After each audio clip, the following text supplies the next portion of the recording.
Je suis le cep et vous êtes les sarments. Celui qui demeure en moi et en qui je demeure porte beaucoup de fruits. Car sans moi,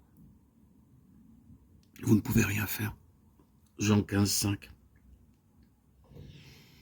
Voici quelle est ma pensée, c'est que tout dépend de notre position en Christ. Si je désire récolter de bonnes pommes, je dois avoir un bon pommier. Et si je soigne bien ce pommier, il me donnera de beaux fruits. C'est la même chose en ce qui concerne le travail que nous faisons pour le Seigneur. Si notre vie en Christ est bonne, tout le reste sera bien. Je peux avoir besoin d'instruction, je peux avoir besoin de suggestions, je peux avoir besoin d'aide pour ce travail. Toutes ces choses ont leur valeur. Mais la chose essentielle, c'est d'avoir la vie en Christ dans toute sa plénitude. En d'autres mots, c'est d'avoir Christ en nous, agissant par nous.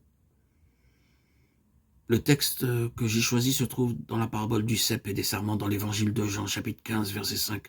Je suis le cep, vous êtes les sarments. En particulier ces mots. Vous êtes les sarments. Combien c'est simple d'être une branche d'arbre ou un sarment de vigne.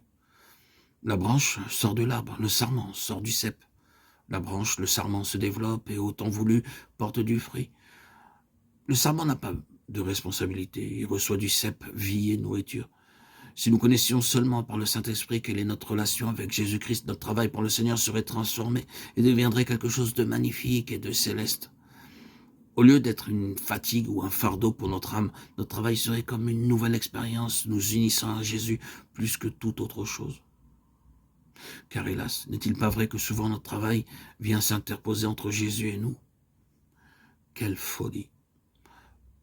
L'œuvre même qu'il a à faire en moi est celle que je fais pour lui. Je l'envisage de telle façon qu'elle me sépare de lui.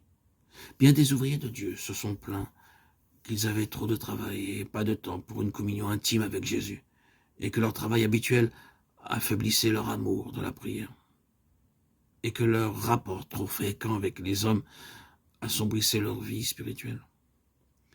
Que le fait de porter des fruits sépare le sarment de la vigne, c'est là une triste pensée. Cela doit venir de ce que nous avons considéré notre travail comme autre chose que le sarment portant du fruit.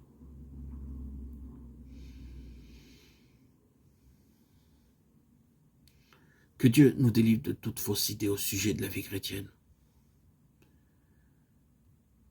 Le serment ne possède rien.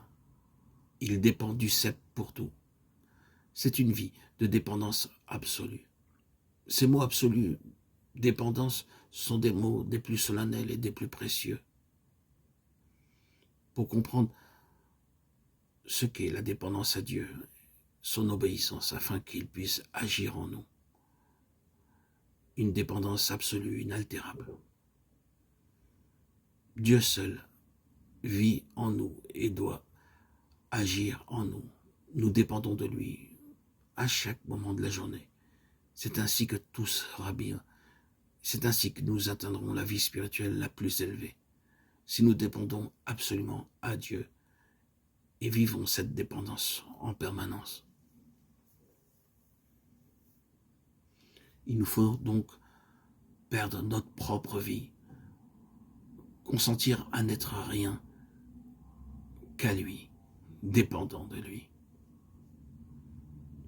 Ainsi, la sève pourra grandir, fleurir et donner à la vigne le meilleur des vins.